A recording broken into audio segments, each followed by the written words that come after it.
इस समय की बड़ी खबर आपको बता दें जो सुप्रीम कोर्ट से आ रही है। सुप्रीम कोर्ट ने अपना फैसला प्रमोशन में आरक्षण पर पढ़ना शुरू किया है। हमारे साथ हमारी सहयोगी आंचल आनंद सुप्रीम कोर्ट से जुड़ रही हैं। आंचल, क्या अपडेट है आपके पास?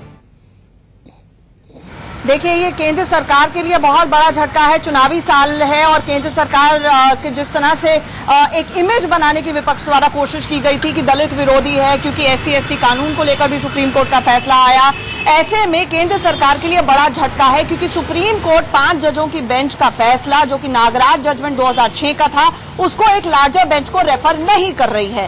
तो नंबर 1, इसका मतलब ये हुआ कि 2006 का जो फैसला है वो ऑपरेशनल हो जाता है, वही फैसला रहता है। और 2006 का फैसला ये था कि आप रिजर्वेशन दे तो सकते हैं प्रमोशन में, यानी कि आरक्षण प्रमोशन में हो सकता है, लेकिन तभी हो सकता है जब आप ये साबित कर सके क्वांटिफाइबल डेटा के जरिए कि जिसको आप आरक्षण दे रहे हैं SC/ST कम्युनिटी को, वो वाकई बैकवर्ड है। नंबर 1।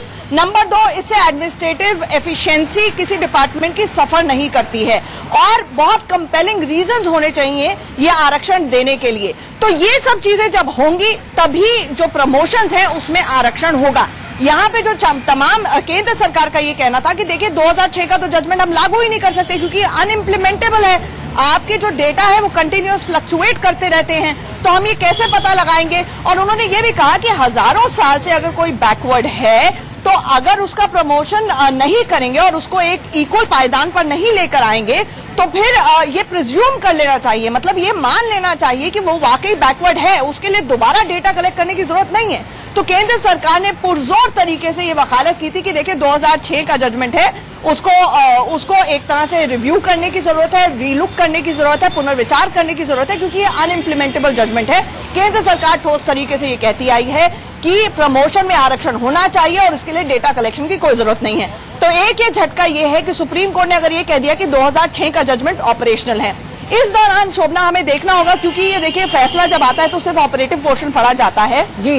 इस दौरान पिछले कुछ महीनों पहले सुप्रीम कोर्ट का ही एक इंटरिम ऑर्डर आया था जिसको केंद्र सरकार ने बहुत अच्छे से पब्लिसाइज करने की भी कोशिश की थी, जब कोर्ट ने कहा था कि आप ठीक है, क्योंकि केंद्र सरकार का ये कहना था कि हमारी तो पूरी प्रमोशन ठप पड़ गई हैं, हम SC/ST को प्रमोशन नहीं दे पा रहे हैं जो उनका हक है। तो ऐसे में कोर्ट ने कहा था इन अकॉर्डेंस ऑफ लॉ आप प्रमोशन दे सकते हैं। तो वो इंटरिम ऑर्डर विकेट ऑटोमेटिकली हो जाता है इस फैसले से या नहीं हो जाता, उसके बाबत ये कहना था कि हमारी तो पूरी प्रमोशन ठप पड़ गई हैं, हम SC/ST को प्रमोशन नहीं दे पा रहे हैं जो उनका हक है। तो ऐसे में कोर्ट ने कहा था इन अकॉर्डेंस ऑफ लॉ आप प्रमोशन दे सकते हैं।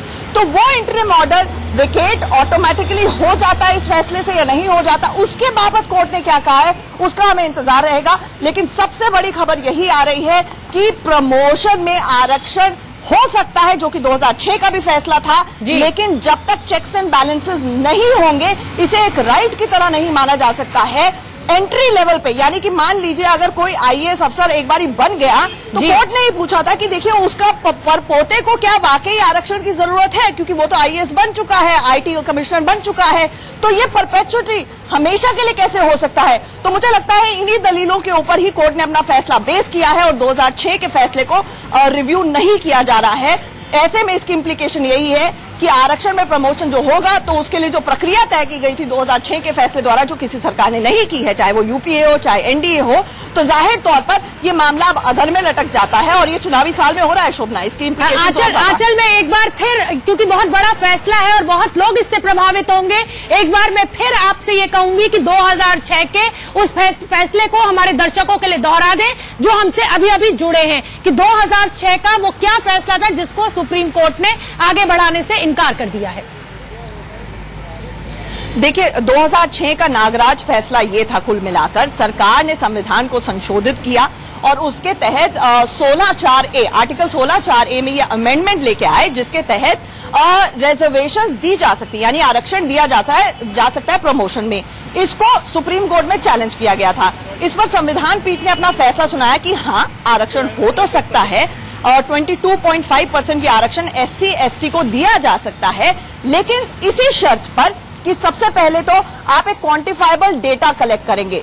आप ये दिखाएंगे कि जिस कम्युनिटी को जिनको आप आरक्षण दे रहे हैं वो वाकई बैकवर्ड है और वो रिप्रेजेंटेड नहीं है, इसी आधार पर ही आप ये चेक्स एंड बैलेंसेस करेंगे, सर्वे करेंगे और उसके बाद आप आरक्षण दे सकते हैं। उसमें एक और पेज था कि एडमिनिस्ट्रेटिव एफिशिएंसी किसी डिपार्टमेंट की सफर नहीं करेगी, यानी कि प्रशासनिक तरीके से इसकी प्रॉब्लम्स नहीं होने जा रही हैं, तब आप आरक्षण दे सकते हैं। अब सरकार का ये कहना था कि देखिए क्वांटिफाइबल डेटा जो है वो कलेक्ट करना बहुत मुश्किल है और सरकारों ने, चाहे वो यूपी हो चाहे एनडीए हो, उन्होंने ये नहीं कर पाई। उसका सिंपल कारण ये है, उनका कहना है कि ये डेटा जो है वो बार बार फ्लक्चुएट करता रहता है किसी भी डिपार्टमेंट में, देश में, तो आप बार बार कैसे ये डेटा जुटाते रहेंगे।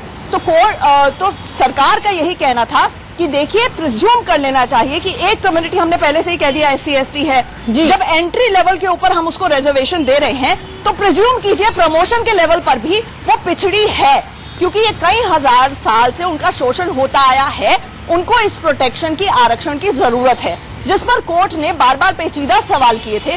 कोर्ट ने पूछा था कि अगर कोई एक IT ऑफिसर बन गया है, कोई एक IAS ऑफिसर बन गया, कलेक्टर बन गया, तो आपने उसको एंट्री लेवल पर बेनिफिट दिया, तब तो वो बन गया, उसको जितना बेनिफिट आरक्षण का मिलना चाहिए था, फायदा मिलना चाहिए था, मिल गया। लेकिन क्या उसके पोते को भी आप पिछड़ा मानेंगे? और क्यों मानेंगे? क्या उसके सारे परिवार वालों को पिछड़ा मानेंगे? क्योंकि वो तो एक तरह से अपने सर से, अपने पिछड़ेपन से उभर के आ गया है। बिल्कुल। तो क्या ये हमेशा अथा के लिए, अनंत काल के लिए चलता रहेगा? ठीक है आंचल, आप हमारे साथ बनी रहिए। हमारे साथ एक बड़ा पैनल भी जुड़ गया है क्योंकि आधार मामले पर भी एक बड़ा फैसला आने वाला है। हमारे साथ नवीन कुमार जी, स्पोक्सपर्सन बीजेपी के हैं, वो जुड़ गए हैं। अभय दुबे जी कांग्रेस के नेता हैं, वो भी हमसे जुड़ गए हैं। Anamika Mittal cyber and digital security expert है, वो भी हमसे जुड़ गई हैं। और अरविंद मोहन जी सीनियर जर्नलिस्ट है, वो भी हमसे जुड़ गए हैं। आंचल, ये जो फैसला आया है सुप्रीम कोर्ट का, सरकारी नौकरियों में बहुत बड़ी संख्या में लोग इस फैसले से प्रभावित होंगे, क्योंकि कहीं ना कहीं ये विरोध हमेशा रहा है कि जब आप एक बार नौकरी में आ गए तो उसके बाद आरक्षण का क्या मतलब बनता है। आंचल, देखिए अभी बहुत महत्वपूर्ण बात जो हमारे सहयोगी आशीष हैं उन्होंने कोर्ट के अंदर से भेजी है। उनका ये कहना है कि क्वांटिफाइबल डेटा जुटाने की जरूरत नहीं है, यानी कि ये 2006 के फैसले को अपहोल्ड तो करता है, उसको लार्जर बेंच को रेफर नहीं करता है, लेकिन साथ ही साथ ये भी कह देता है कि क्वांटिफाइबल डेटा, जिसकी मैं बात कर रही थी, जो केंद्र सरकार का मेन कारण था नागराज जजमेंट के रिव्यू के लिए और उसके पुनर्विचार के लिए, कि ये फ्लक्चुएटिंग डेटा है, इसको कोई सरकार, कोई व्यक्ति कैलकुलेट नहीं कर सकता है और क्वांटिफाई नहीं कर सकता है। तो उसको लेकर एक संशोधन जरूर आया है। संशोधन क्या, ये क्लैरिफिकेशन है जो कोर्ट के ऑर्डर में है, जिसमें ये कहा गया है कि ये क्वांटिफाइबल डेटा कलेक्ट करने की जरूरत नहीं है और बैकवर्डनेस। ठीक है आंचल, आप बनी रहिए। नवीन जी, कहीं ना कहीं केंद्र सरकार को झटका लगा है, बड़ी बेंच को रेफर करने से सुप्रीम कोर्ट ने मना कर दिया है। 2006 का जो फैसला है उसी को आगे अब जारी रखा जाएगा। वैसे तो अभी प्रमोशन में आरक्षण को लेकर, वैसे तो अभी आपने बताया कि फैसला आया, किसी ने देखा नहीं, सुना नहीं है, उसका रिव्यू नहीं किया है जी। और हम आपके यहाँ पर स्टूडियो में जी, वहाँ पे क्या आर्गुमेंट हुए, क्या ये अभी इस पे कुछ भी तत्कालिक टिप्पणी करना मेरे ख्याल से बहुत अधिक उचित नहीं होगा। ठीक है आंचल, आपसे जानना चाहेंगे कि आधार कार्ड मामले पर क्या अब फौरन फैसला आ सकता है, क्योंकि आप बता रही थी कि आरक्षण के मुद्दे पर पहले संवैधानिक पीठ अपना फैसला सुनाएगी और अब इसके बाद आधार की बारी है।